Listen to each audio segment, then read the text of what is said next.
我的糖怎么在你这儿啊？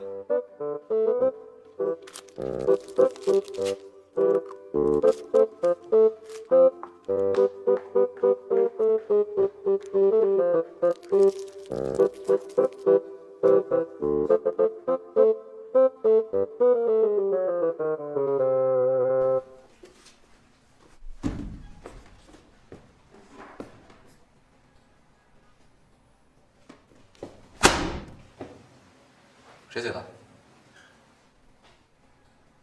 字写的很漂亮嘛，是不是？这个内容也是很调皮的。不过我们今天不是文学鉴赏会，还是先上课啊。刘老师，钟白请假了，这是他假条。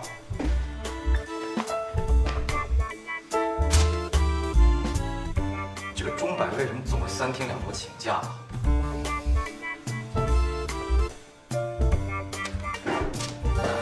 廖老师，我回家打刀塔。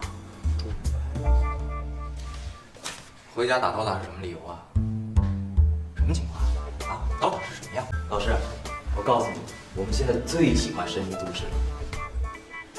神女都市啊？什么呀？老师，你也太落伍了吧！《神女都市》是慕容冰雨主演的青春偶像浪漫都市连续剧，超级好看。我也建议老师你多回家看看，有助于改善那僵化的大脑。僵化的大脑？难道我已经老了，和他们都有代沟了？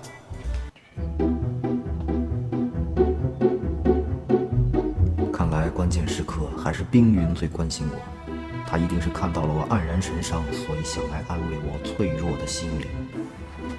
兵哥，别难过，在我心里你是最棒的，是他们不懂你。冰云，你就别再安慰我了。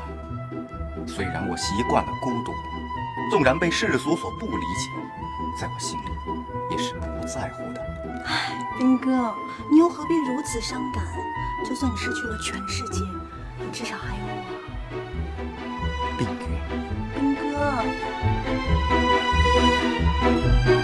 廖学兵，冰云，啊，你不用担心我，我是 Super Teacher 冰，在这个世界上没有我搞不定的问题。你又在搞什么名堂？怎么你不是专门来安慰我的吗？廖学兵，虽然我们现在是同事，但是我希望你自重一点。我跟你不熟，也跟你那些小太妹不一样。冰云，叫我苏老师。廖老师，宋老师，廖老师不必灰心丧气。那苏老师这么对你再正常不过了。